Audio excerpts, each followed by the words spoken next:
Welcome back to the Complete History of Coffee, Episode 20, Coffee History Recap Part 2.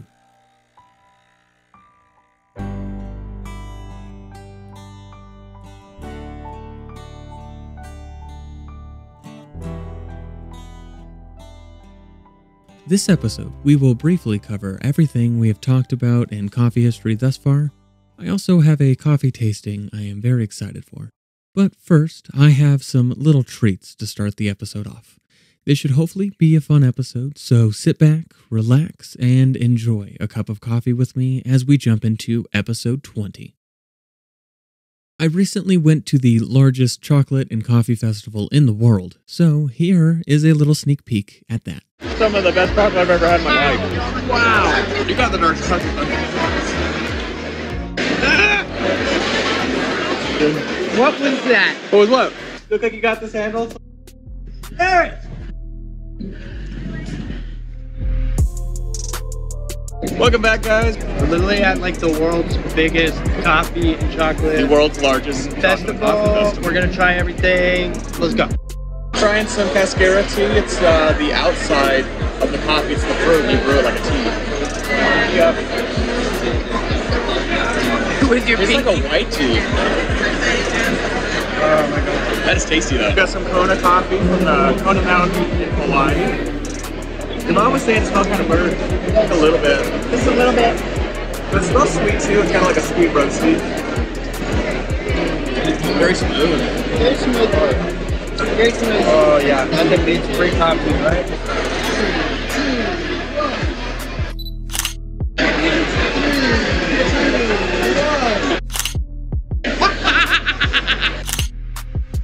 If you want to watch the whole episode, then head over to Garden Shed Productions on YouTube to hear the rest. Next up is a taste of what's going on with our members feed. This episode, we're looking at tea in Europe. So certainly, sweet, creamy. There is a little bit of a subtle spice. This isn't a very spicy chai, though. I've definitely had spicier chais before. But overall, this is a very good iced chai latte.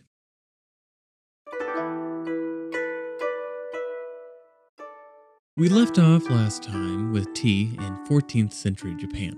This episode, we will be looking at tea as it spreads to the west. The first appearance of tea in European literature is from a work by the Venetian Giambattista Ramusio in 1559, titled Voyages and Travels. Ramusio was the secretary of the Venetian Council, which allowed him the opportunity to meet the Persian merchant Haji Muhammad, the very man who is credited with first introducing knowledge of tea to Europe. In his work, Muhammad is stated as telling him, quote, "All over Cathay, they made use of another plant, or rather leaves. This is called by those people Chai Katai, and grows in the district of Cathay." End quote.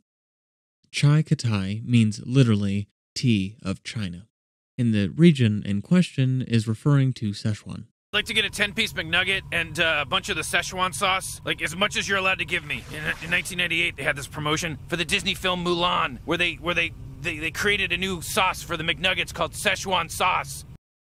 He went on to add, quote, "They take of that herb, whether dry or fresh, and boil it well in water," end quote. And then he adds a list of medical benefits from the drink. Now, of course, most people would assume the English introduced tea to Europe, but they were actually late to the tea party. Get it? Tea party? It was actually the Portuguese who first opened trade relations with the East in 1497, yet tea seems to have been missed in this trade.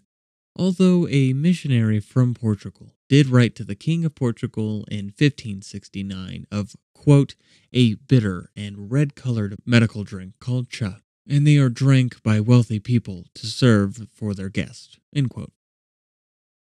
Interestingly, cha, or chai, is actually the Cantonese word for tea, while the word tea is a Fujian word. So countries who were introduced to tea by land like Russia, most of mainland Asia, and the northeastern half of Africa called it something like chai. while the rest of Africa and Asia, along with most of Europe, Australia, and North and South America, call it something similar to tea. One notable exception being Portuguese, which calls it chá. But back to the big question, who first introduced tea to Europe? If you want to hear the rest, then head over to Patreon and consider supporting this podcast series. Not only do you get exclusive episodes, access to transcripts of the show, and a chance to win merch, but by becoming a patron, you help to keep the show going and future projects in the Complete History podcast series. Next up is our coffee tasting. Today, I have a bit of a special coffee tasting for us. I went ahead and made a cold brew out of Jamaica Blue Mountain. Now, for those of you who don't know, Jamaica Blue Mountain is one of the more expensive coffees in the world. It's kind of up there with like Kona coffee from Hawaii. So all in all, it's going to have kind of fruity aspects to it. It's also got a little bit of like a nutty, chocolatey, because it does have that Latin America. Now, because of that, I went ahead and got an orange and I carved it out, leaving a little bit of the orange juice inside of it. So that way, when we pour our cold brew in, we're essentially using this as a cup now. And we're kind of getting a little bit of those orangey aspects in the cold brew. So let's see how it smells. Well, right off the bat, I mean, I'm getting a lot of the roastiness from the coffee, but I'm also getting a lot of the fruity sweetness from the orange. Let me see what it smells like straight from the cold brew itself. So that's interesting. I'm definitely getting a little bit, almost more of the nutty aspect from the straight cold brew, but I definitely get a little bit more of the fruity from the orange, obviously. Let's try tasting it.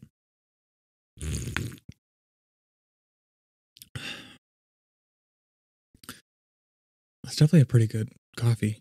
It's very smooth. I mean, it has a very complex, deep profile to it. And I definitely get a lot of the oranginess. There's almost a light acidity to it. So the orange is definitely kind of working with that acidity in a way. It's kind of bringing out like a fruity, citrusy kind of aspect to kind of balance the acidity of the coffee. Now, I'm not getting as much of the chocolate and the nutty, but I'm sure if we paired this with something like a brownie with nuts in it or something, we'd probably get a lot of those aspects. It just kind of depends on what you're trying to bring out in your pairing. So this one's definitely very good. So I highly recommend it if you want to try it at home. Just, I did a French press of a cold brew of the Jamaica Blue Mountain and just carve out an orange. To start, I want to cover some of the earlier parts of coffee history, like we did in our episode 10 recap. But this time, I will be mentioning some of the alternative mythological stories we didn't cover in the last recap. So let's jump in. The first person to discover coffee was the great King Solomon. He went to a town which was suffering from some sort of ailment, and through the help of Archangel Gabriel, he was able to cure them with coffee, or kawa, as it was known by the Arabs. This story was apparently lost to history, and so it wouldn't be until the 15th century coffee would be discovered again. Next up was a Sufi disciple in Mocha, who was cast out into a cave in the desert after being caught practicing medicine on a princess instead of his master. While out in the desert, he apparently discovered coffee and was made a saint once he returned home with the magic bean. Now, some archaeologists today believe it was the kingdom of Aksum who brought coffee over to Yemen after conquering Ethiopia, while others believe Yemeni traders brought it back with them from Ethiopia. After the Ottomans conquered Yemen, coffee spread across their empire. Coffee houses began popping up and becoming places of intellectual and political discussion. While the Middle East did their best to monopolize the bean, eventually it was snuck out to India, and before long it was in every major European nation. Countries like the Netherlands, England, and France began planting coffee beans in their colonies, making it an international crop. The desire for coffee fueled slavery and other cruel forms of labor. but it also fueled new thoughts and ideas of equality and revolution. Coffee houses were centers of Enlightenment thinkers and for revolutionaries in Europe and the United States. It was inside coffee houses the American Revolution was sparked, and it was from atop a table in a cafe the French Revolution began. While coffee houses in England were equally important, being known as penny universities, it was during the American Revolution that Americans switched from tea drinking to coffee, just despite those tea-drinking Brits. So after becoming its own nation, America grew into the largest coffee consumer in the world. This led to a need for coffee from a country closer to the US, rather than further places like Java or Mocha. So Brazil filled this role, along with help from most of the countries in Latin America. Brazil's economy was, and still is, largely fueled by coffee exporting. During the American Civil War, the Union blockaded the port of New Orleans in the South to prevent the Confederates from importing goods, including coffee. So, while the Union was able to march and go into battle on coffee, the Confederates were limited to substitutes like chicory. The Civil War actually increased coffee consumption by veterans of the war. So following the war, coffee was now imported in even larger quantities from Latin America. This was encouraged by two men, John Arbuckle and H.O. Havemeyer. Havemeyer was the king of the sugar trade, and Arbuckle accidentally started a war with him by launching his own sugar importing business, as a means to coat his coffee beans in a glaze to preserve freshness. See, Havemeyer was upset by this new sugar business and so decided to start his own coffee business. They both increased coffee exporting out of Latin America and set up a larger market for name brand coffee. So, to meet this desire in the US, Brazil began overproducing coffee. This led Brazil as a country to face a near economic collapse from trying to buy coffee from farmers as a means of preventing an oversaturated coffee market. Eventually, a committee of 7 was formed by Herman Cyclin, who created a monopoly on most of the coffee in the world, storing it in warehouses so they could decrease the surplus of coffee, thereby increasing its value on the market. There was attempts to stop this monopoly from some politicians in the US, but ultimately Brazil stepped in and all the charges were dropped.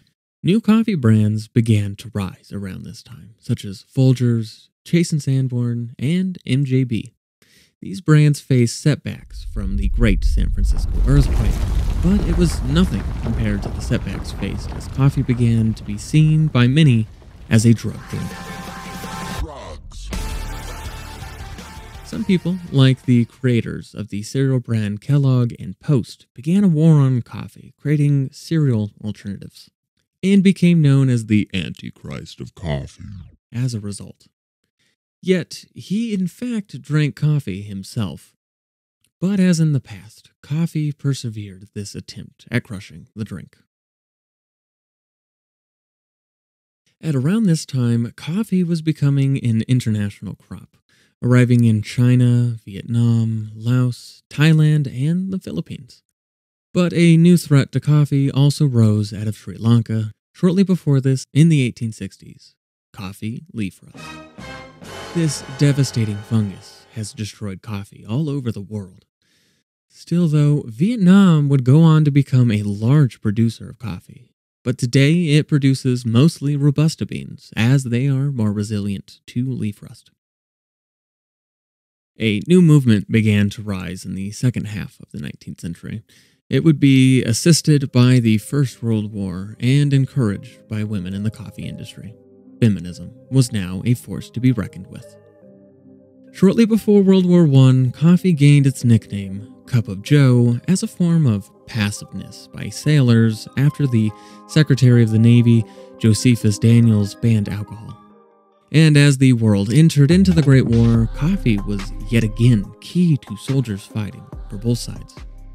Luckily, those stockpiles of coffee being held by Cyclin in Brazil were available for the various nations involved in the war. However, it was from World War I America pushed for a solution to the crudely made coffee in the trenches. So, instant coffee took off under the brand G. Washington. But World War I was only the first part of a larger conflict. One which would bring nearly every country in the world into war. Get ready, because World War II is on the horizon. Hopefully you enjoyed our coffee history recap episode. As always, this show is written and produced by me, Era Zaffer. For those of you who have not gone on our social media pages or Patreon, I definitely encourage you to do so. If you want to help our community grow, then definitely check out our Facebook, Instagram, and Twitter pages at The Complete History Podcast. And if you want more exclusive episodes and chances to win prizes and merch from the show, then head over to Patreon and consider becoming a patron. With your help, I can quit my silly day job and devote more time to this series, bringing you more history on coffee and many more topics in history to come. But if nothing else, I would love to hear from all of you. So please feel welcome to send me an email anytime at completehistorypod@gmail.com with any questions, comments, concerns, or even just to say hi. I hope to hear from all of you through our email or on social media. To close, I have a quote. A yawn is a silent scream for coffee.